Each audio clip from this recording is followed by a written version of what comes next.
இந்த பள்ளியில் படித்தவர்கள் பல பேர் பெரும் தலைவர்களாகவும் அறிஞர்களாகவும் உலகம் முழுக்க பேரெடுத்த பேராளுமைகளாகவும் இருந்துகிட்டு இருக்கிற இந்த நிலையில் இந்த பள்ளிக்கூடத்தினுடைய புதிய கட்டுமானங்களுக்காக ஐயா இறையன்பவர்கள்கிட்ட நேரடியாகவும் தொடர்ந்தும் பேசி இன்னைக்கு புதிய வடிவத்தை பல கட்டிடங்களை இந்த இடத்துல தொடங்கி அரசு தொடர்ந்து நடத்திக்கிட்டு இருக்கு, கட்டுமானங்களை உருவாக்கிட்டு இருக்கு.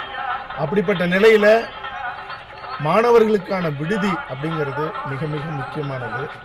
இதுவரைக்கும் திட்டக்குடி நம்மளுடைய பள்ளியில், இந்த அரசு பள்ளியில் படித்த மாணவர்களுக்கான விடுதிங்கிறது தூரத்தில் இருந்து அவர்களுடைய கடினமான நடை பயணத்தில் அவங்க ஓடி போய் சாப்பிட்டு மதிய நேரத்தில் திரும்பி வந்து அது பல இன்னல்கள், நானே அதை அனுபவிச்சிருக்கேன். அப்படிப்பட்ட நிலையில் நீங்கள் இந்த பள்ளிக்கூடத்தினுடைய அருகாமையில் விடுதி வர்றதுங்கிறது மிக மிக முக்கியமானது. ஆனால் அருகாமைங்கிற பேரில் இங்கே இருக்கிற இயற்கை சூழ்ந்த இந்த மைதானத்தில் இருக்கிற மரங்கள்லாம் வெட்டிட்டு அந்த வடிவத்தை சிதைச்சி கட்டடம் கட்டுறதுங்கிறது அது இந்த பள்ளியை ஒரு பெரும்பாசத்தோட ஒரு பேரன்போட விரும்பிகிட்டு இருக்கிற முன்னாள் மாணவர்கள் யாராக இருந்தாலும் ஒரு மனம் வலிக்கக்கூடியது. அதனால் இந்த பள்ளியை அருகாமையிலே, மைதானத்தினுடைய அருகாமையில் அல்லது ஓரப்பகுதியில் இந்த வடிவம் சிதையாமல், இங்கே இருக்கிற மரங்களை வெட்டாமல் மாவட்ட நிர்வாகம் அதை செஞ்சு முடிக்கணும் அப்படிங்கிறது தான் நான் கேட்டுக்கிறது. அதை தாண்டி அவர்கள் செய்யணும்னு நினச்சாங்கன்னா அவர்கள் என்ன, ஒரு தாயின் முகத்தை சிதைப்பதை போல, அது யார் அதிகாரத்தில் இருக்கிறவங்க யார் செஞ்சாலும், அது அமைச்சராக இருந்தாலும் சரி, கலெக்டராக இருந்தாலும் சரி, யார் செஞ்சாலும் அது செய்ய மாட்டாங்கன்னு நான் நம்புகிறேன். ஏன்னா நான் மாவட்ட ஆட்சித்தலைவர்கிட்ட பேசினேன், இயற்கை சிதையாமல் நான் பார்த்துக்கிறோம் அப்படின்னு சொல்லியிருக்காங்க. நான் மறுபடியும் பேசுவேன், ஆர்டிஓகிட்ட பேசினேன். பக்கத்தில் இருக்கிற அருகாமையில் இருக்கிற நிலம் அரசு நினச்சா வாங்கலாம், அதுக்கு பேசுகிற அந்த முன்னெடுப்பை கூட நானே நேரில் நின்று செய்கிறேன்னு சொல்லியிருக்கேன்.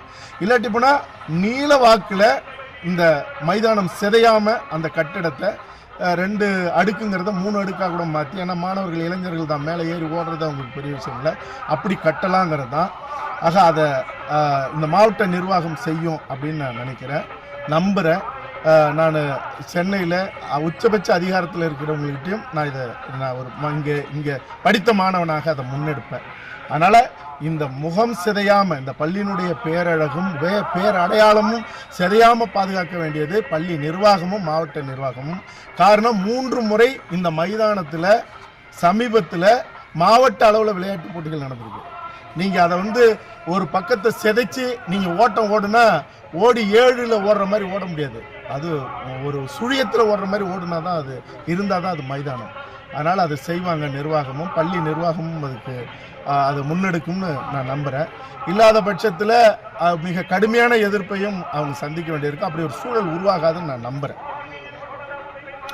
அதுபோல் நீங்கள் கடலூர் மாவட்டம்ங்கிறது ஒரு பெரிய மாவட்டம். ஏற்கனவே தென்னார்காடாக இருந்து அது விழுப்புரம் மாவட்டமாகவும் இப்போ கடலூர் மாவட்டமாகவும் இப்படியெல்லாம் பிரிஞ்சிருக்கு.